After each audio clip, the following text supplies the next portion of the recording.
मैं मुबारकबाद देना चाहूँगा हमारे विधानसभा के अध्यक्ष श्री कुलदीप पठानिया जी को कि इतिहास में विधानसभा के पहली बार ऐसा हुआ है कि मानसून सेशन सबसे लंबा उन्होंने निर्धारित किया और विपक्ष की मांग पर एक दिन और बढ़ाया।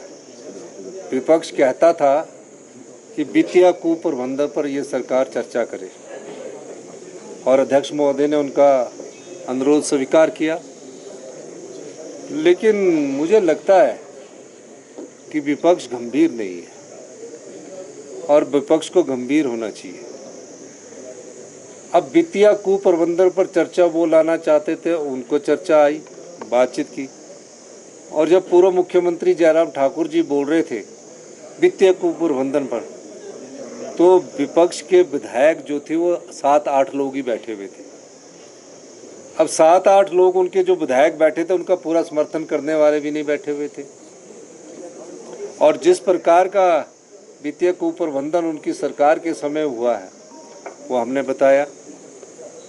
हमने कहा कि जिस राज्य में 2017-18 से लेकर रेवेन्यू डेफिसिट ग्रांट 10,000 तक मिलती रही, 11,000 तक मिलती रही, 9,000 तक मिलती रही, उस राज्य में हमें रेवेन्यू डेफिसिट ग्रांट 3,000 रुपया अगले वर्ष मिलने वाली है।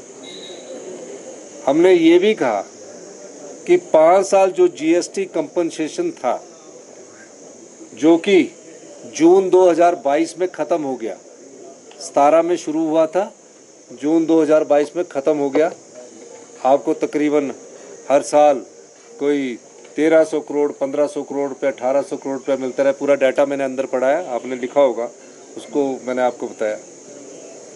फिर रेवेन्यू सरप्लस होने के बाद राज्य की ऐसी हालत क्यों हुई और क्यों नहीं आपने सरकारी कर्मचारियों का डीए दिया, जो 10,000 करोड़ की लायबिलिटी हम पर छोड़ गई।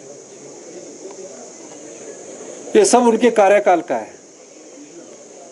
11 दिसंबर 2022 को हिमाचल प्रदेश में कांग्रेस की सरकार बनती है, वित्तीय स्थिति को देखती है। वित्तीय स्थिति से 1 साल के फैसले जो इनकी सरकार के समय थे, बड़े बड़े होटलों को पानी फ्री कर दिया, बिजली फ्री कर दी, 900 संस्थान खोल दिए, 50% बस का किराया महिलाओं के लिए फ्री कर दिया। कहा कि हमें तो चुनाव जीतना है और चुनाव जीतने के संदर्भ में जो भी फैसले किए गए, पूरी अर्थव्यवस्था का बेड़ा गर्क करने में पिछली सरकार ने कोई कुताही नहीं बरती। मैं दावे के साथ कह सकता हूँ, हमारी सरकार आई, हम वित्तीय संकट से गुजर रहे थे, आर्थिक संकट था प्रदेश में। 1 साल के अंदर हमने आर्थिक संकट पर काबू पाया। ये हमारी सरकार की प्रमुख विशेषता 1 साल के अंदर आई।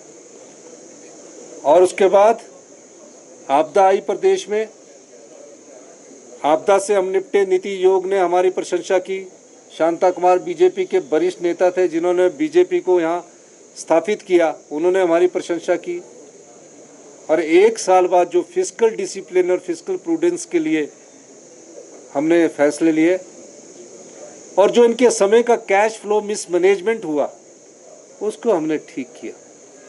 और आज मुझे खुशी है, जहां प्रदेश आर्थिक समृद्धि की तरफ आगे बढ़ रहा है, वह फिस्कल डिसिप्लिन के माध्यम से हम प्रदेश की अर्थव्यवस्था को मजबूती प्रदान कर रहे हैं। भारतीय जनता पार्टी सरकारी कर्मचारियों को लेकर बहुत